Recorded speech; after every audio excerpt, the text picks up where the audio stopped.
अशोक को स्तंभ बनाने की प्रेरणा ईरानी सम्राट डेरियस या दारा प्रथम, जो कि ईरान के अकमनी वंश का था, उससे मिली थी। अशोक के स्तंभ मोस्टली मुख्यतः चुनार के बलुआ पत्थर से निर्मित हैं। फिर ये एकास्मक अर्थात एक ही पत्थर से बने हुए हैं। इनकी औसत ऊंचाई 40 फीट है। ये 30 से लेकर 50 फीट तक के हैं, तो औसत ऊंचाई हो गई इनकी 40 फीट।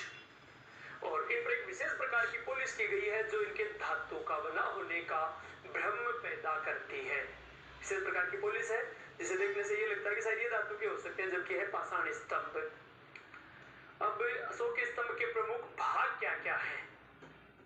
भाग इसको ये नाम की बजाय थोड़ा सा चित्र के हिसाब से, वैसे मैंने चित्र कभी बनाए नहीं है क्योंकि जब 5वीं 6वीं क्लास में थे तो केवल मोरे और झंडा 2 चित्र बनाना आता, मैं बनाया, तो बाकी चित्र कभी बनाए नहीं, लेकिन एक डायग्राम इनको समझने के लिए थोड़ा सा जरूरी है।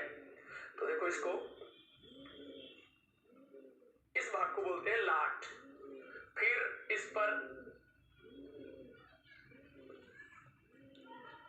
ये एक आकृति होगी जो जिसे हम बोलेंगे अवांगमुखी कमल, और ये इसके ऊपर एक चौकी होगी जिसे बोलते हैं फलक।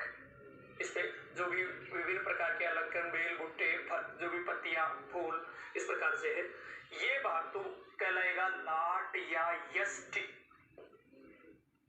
लाट या यष्टि ये भाग है अवांगमुखी कमल या उल्टा कटोरा, क्योंकि उल्टे कटोरे की बात ही है ये रखा हुआ इस प्रकार से।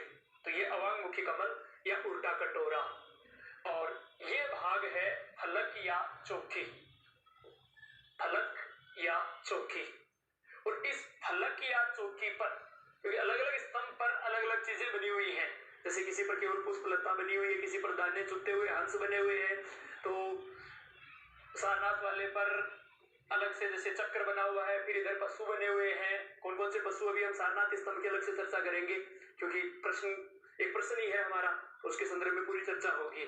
और ये जो शीर्ष भाग, इस फलक या चौकी पर शीर्ष भाग है जिस पर अलग अलग पशु बने हुए हैं। शीर्ष भाग पर अलग अलग पशु हैं। कौन से अलग अलग जहां से मिले हैं, तो कौन से स्तंभ पर किन पशुओं की आकृतियां बनी हुई हैं? जैसे सारनाथ स्तंभ के शीर्ष भाग पर 4 सिंह हैं, और सांची वाले शीर्ष भाग पर भी 4 सिंह हैं। सारनाथ उत्तर प्रदेश में है, सांची मध्य प्रदेश में है, तो सारनाथ और सांची के इस शीर्ष भाग पर दोनों पर 4-4 सिंह हैं। ठीक है। फिर लोरिया नंदगढ़ जो बिहार में है, और वैशाली या ये वैशाली नाम है यहाँ पर, वैशाली, तो वैशाली, लोरिया नंदगढ़ और रामपुरवा। अच्छा, रामपुरवा में 2 हैं, एक लेख युक्त, एक लेख विहीन। एक पे वृषभ है, एक पे सिंह है।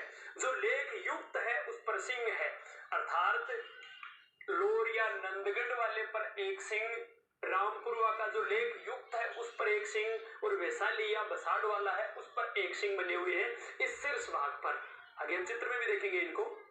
फिर अच्छा, रामपुरवा वाले याद कैसे रहे कि लेख यानी वृषभ कौन से पे है और सिंह कौन से पे है, तो इसके लिए देखो, लेख विहीन है उस पर वृषभ है, बहुत इजी में से याद रहेगा।